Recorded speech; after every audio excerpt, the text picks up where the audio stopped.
Good morning, students. Welcome to the virtual classroom. We are studying chapter number 5, surface chemistry.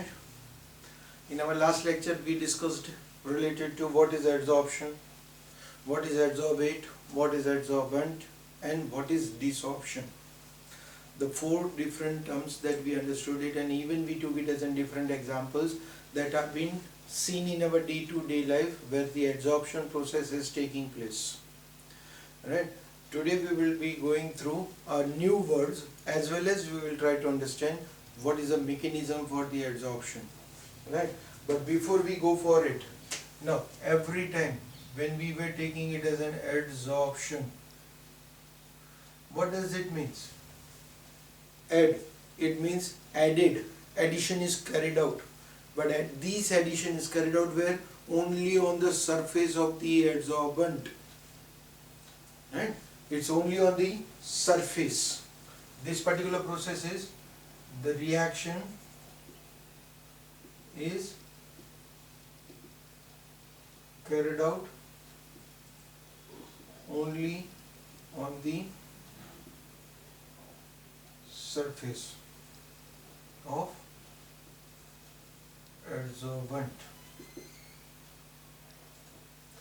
Right? Now in place of that, we told it that when we are taking it as in molecules, in our last lecture I took an example that if water is taken in a container and a pen is dipped in it, what will happen? The color will be only onto the outer surface, not inside. Even if you see this pen at present, you are seeing the blue color, red color, or the written with a black, everything, right? If I remove it, what will happen? The surface will be completely blank. Can you say that this color is throughout? If I cut the pen from here, can I say that throughout the particles, whatever are there, they are blue in color? No, we can't see it, right? It's only onto the surface. If I cut it, I will find out that the inner part, I will be getting it as in the white color, right? So that shows that the molecules are only on the surface. So that particular process is termed as an adsorption. Right? In place of that, if you would have seen the colored chalk sticks or different colored materials are there, many things are there. Even if you take it as an example of, if I go it and get a brick, if I cut the brick, can you say that the color of the red color is only on the surface? Inside that it's not in red color, it's becoming in white or black or green or like that? No. Throughout the brick, if I am cutting it, throughout the color remains same. That means each and every particle is being get adsorbed by the similar type of color. So it's not only on the surface, it's inside the surface also. Then that is considered to be as an absorption. See the word difference. It was D. Here it's a B. Absorption. So in this, the reaction is carried out throughout the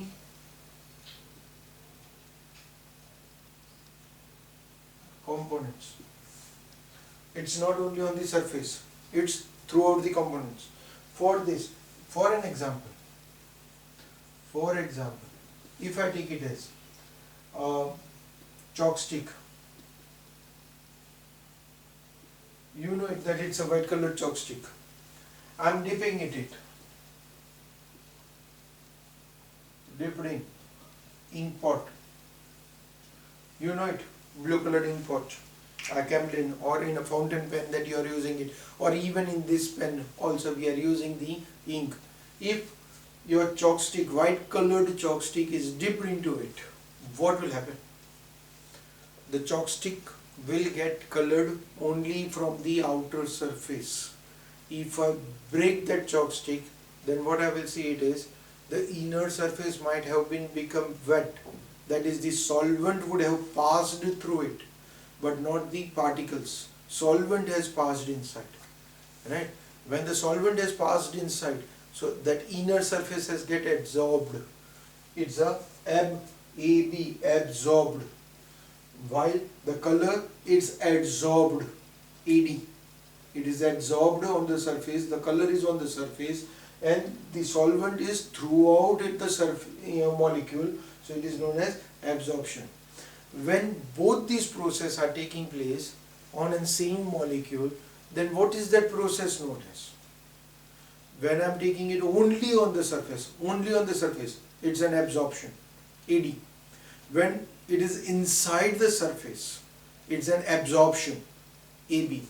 When both the processes are taking place, when both adsorption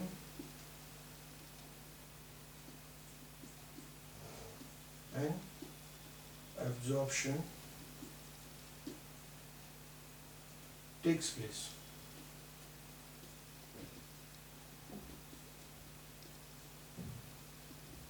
simultaneously, then that process is termed as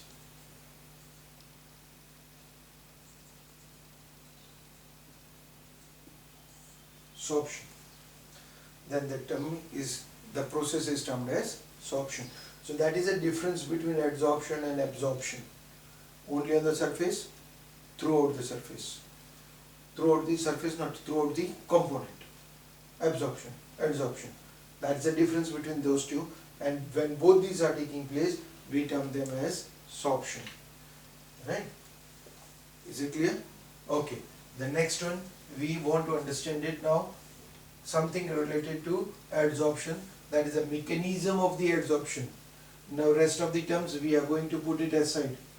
We are going to term only for absorption. That is a mechanism of adsorption. Now when we are going it for the mechanism of adsorption, what we are going to say it? The molecules are going on the surface. They are going to form it as a weak or strong bond between the two bulk phases. When the process is carried out, there is a formation of weak van der Waals forces or strong covalent or ionic bonds are formed between two bulk phase. Either it may be having it as in weak or maybe having it as in strong. Some type of bond formation is going to take place, right? So some type of maybe a strong covalent ionic bond, or maybe van der Waals forces, or what if the bonds are formed. We know that when bonds are formed,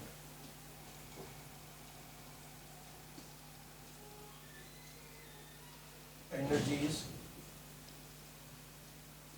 released. When bond formation takes place, energies are always released. That means we can say that here delta H is going to be negative. For all the reactions, what is going to happen? Delta H is going to remain as negative. Now if delta H is negative, at the same time when the adsorption is taking place on the solid, if the liquid or a gas is getting on it, it's going to condense itself. The gases or liquids on condensation, they get adsorbed. That is entropy decreases. That means I can say that delta S is also going to be always negative. See, energy is always going to be released, so it's always going to be negative. Molecules are going to get condensed so that they can get adsorbed. So they are also having it as, and we know it solid is having a minimum entropy. Gases are having maximum entropy. When gas is going to get absorbed, it's going to get converted into either liquid or on a solid. So that means they are going to come closer to one another. They are going to reduce their randomness. They are going to reduce their entropy. That means we are going to get it as delta S negative. So in that case, what happens? When the adsorption is more and more and more adsorption is there, more and more energy is released, and delta S is going to be reduced. That means negative. So in that condition, we know it for spontaneous reaction.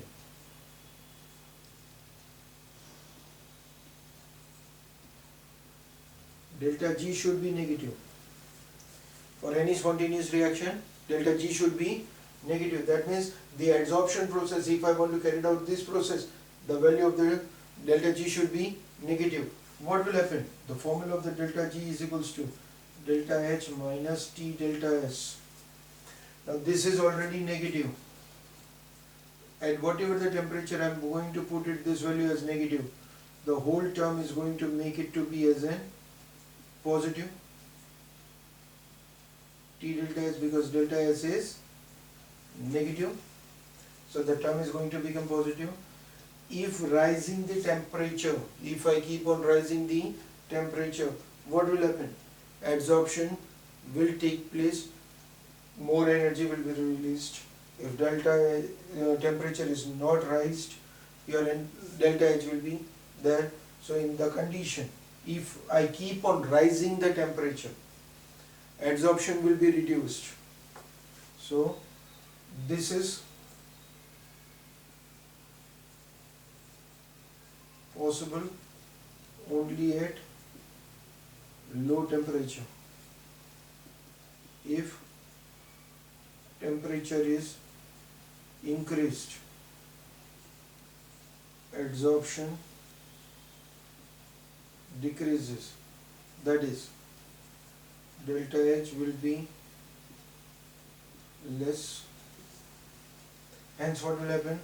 Your delta H will become equals to T delta S. So at high temperature it will get converted into equilibrium. That is, it will attain equilibrium. At high temperature the component will get converted into an equilibrium state. So this adsorption process, what is the condition? Should be carried out at low temperature, so that it becomes much faster, or the process goes more easily. Right? So that is actually mechanism for adsorption. Right? Okay, is it clear to everyone? Next one, we are taking it as a types of adsorption.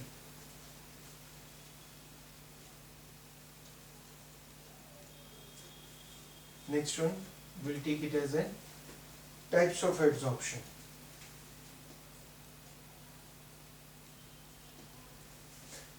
Now, while we were discussing related to the mechanism, we told that there are the two types possible bonds that are formed. One is a strong bond and one is a weak bond. When these two different type of bond formations are taking place, the type of adsorption changes. It's told that when a weak bond like van der Waals takes place, then adsorption process is termed as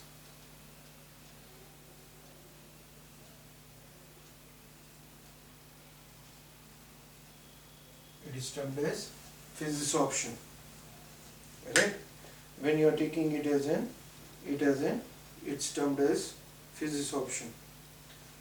Now, in place of that, when you are taking it, the molecules with a strong chemical bonds, when you are taking the component with a strong molecular bonds, then at that time the term we are going to use it, that is when a strong bond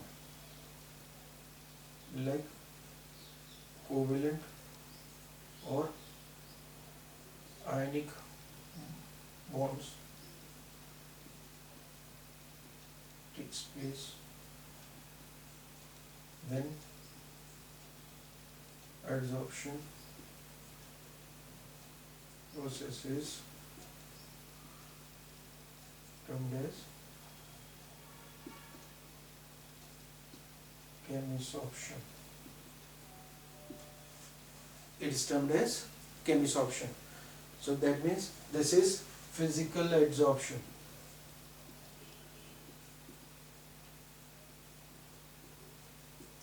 This is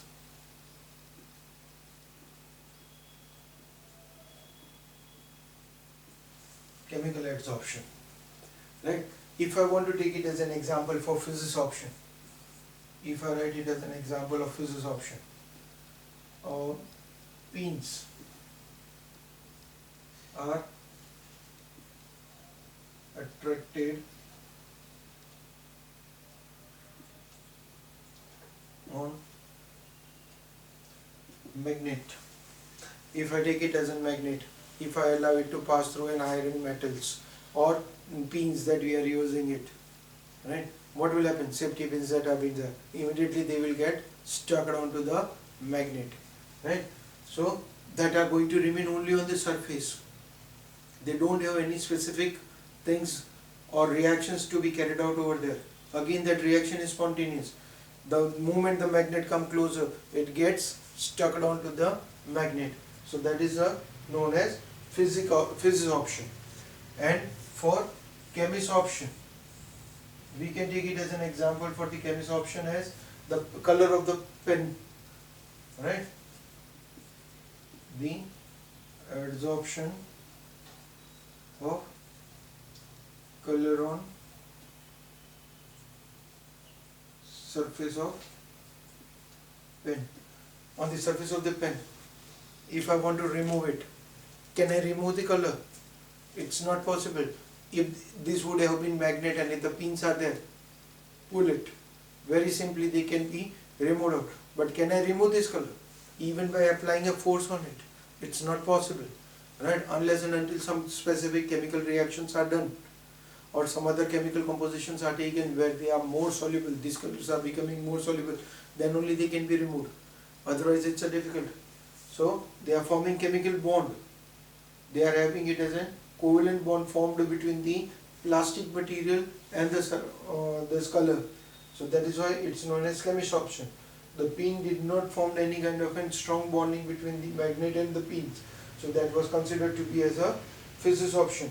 So these particular physisorption and chemisorption, they are having it as in some, depending on the bonding that is present between them. To understand that specific bonding, or to understand the two different processes, physisorption and chemisorption, let us go it for the, we are having it as in one of the most important question, right, at difference between physical adsorption and chemical adsorption, right? If I said that out of 10 question papers, if you have been asked to see it, you will be minimum finding it into 7 papers, the difference between physical adsorption or chemical adsorption or something related to the question based on physical and chemical adsorption. So that is going to be very important, physical and chemical adsorption. So let us find out what is the difference between the physical adsorption and chemical adsorption. Particularly in your textbook also, it's straightforwardly given to you, the difference between physical and chemical adsorption, right? In a form of table, it's already given. Above it, it's given to us characteristic of physical adsorption and chemical adsorption. That is nothing else but they have been shortened out into the points as a difference between in the form of table. So either you go through the theoretical long statements that are written, or you just go through the difference that is one and the same, right? We are having it as a question always on physical adsorption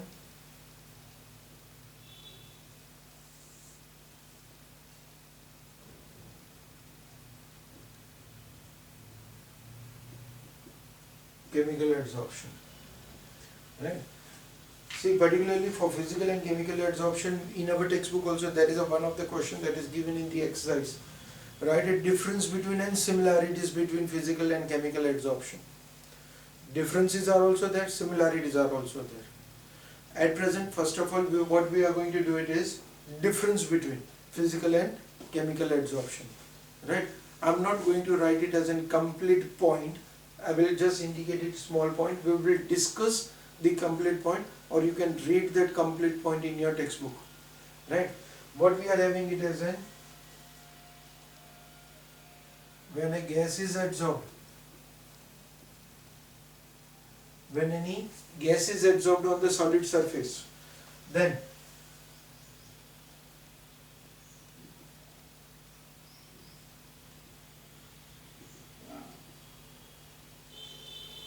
by Wick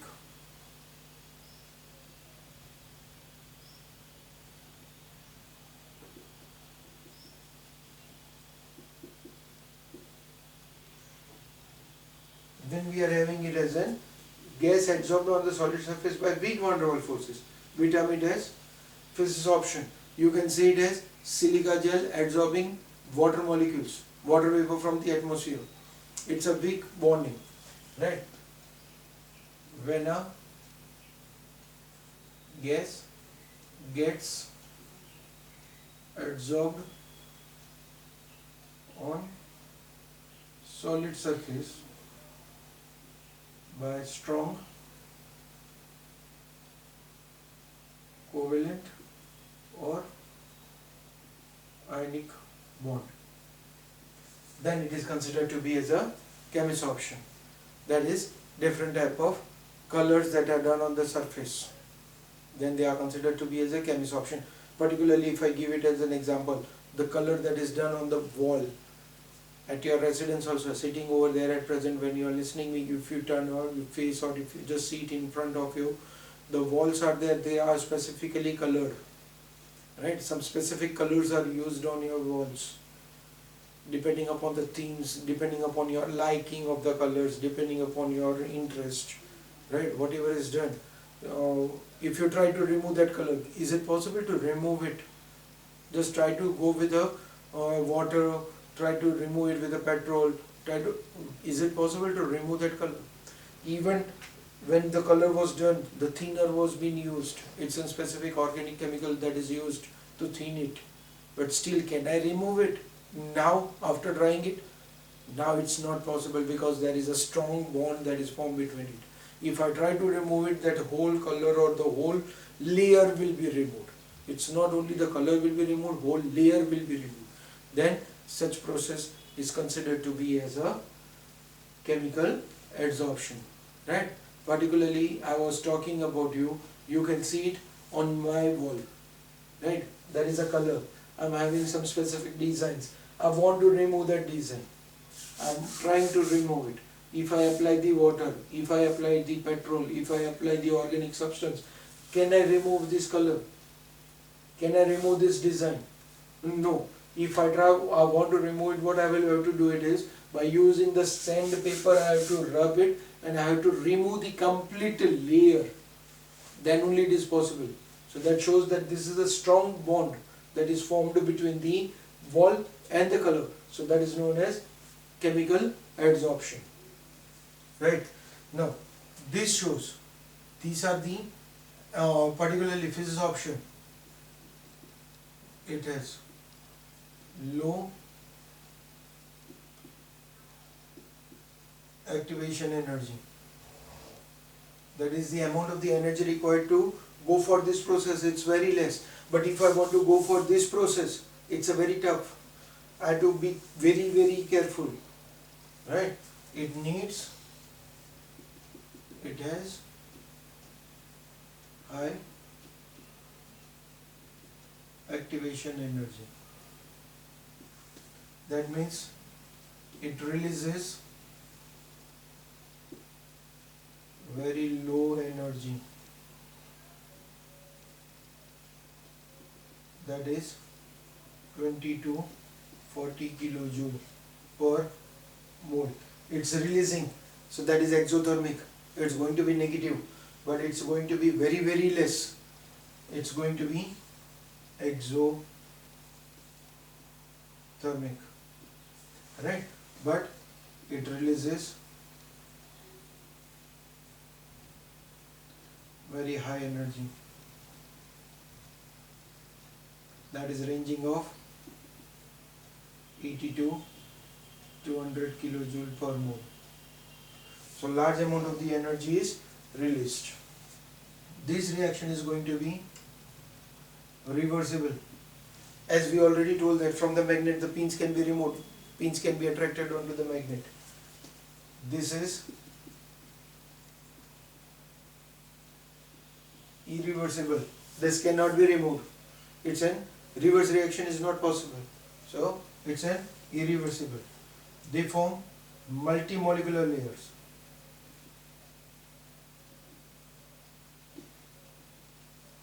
It forms multiple layers. On one magnet is taken, then pin is stuck. On that pin, if I try to attract the another pin, it will get stuck. So that means number of layer formations can take place. Can I say that I can do it over here? This is the one layer. Can I get it another design on it? Third layer, fourth design, fifth design, and I can, whenever required, I can remove it and I can get the reverse reaction. No. So this shows that it's a unilayered. It's a multimolecular, it's a unimolecular, it's a reversible, it's a irreversible.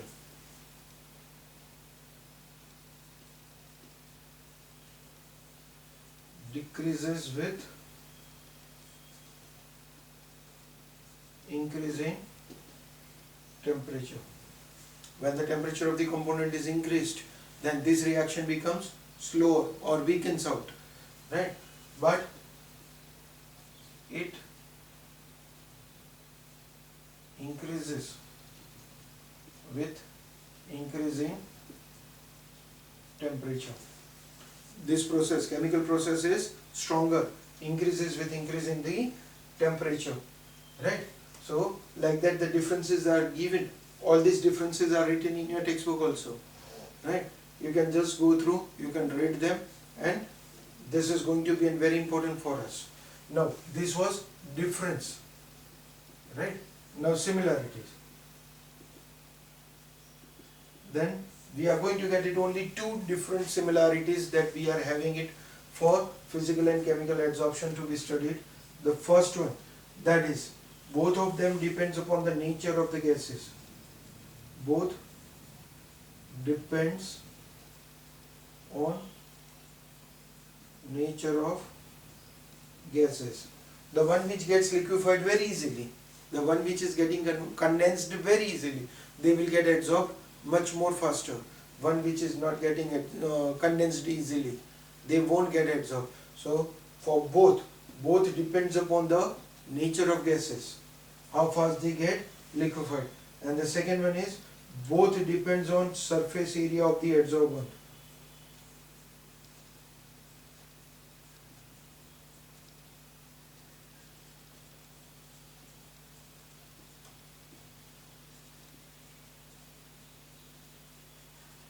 More the surface area, more will be the adsorption, right? So both of them depends upon the surface area of the adsorbent also.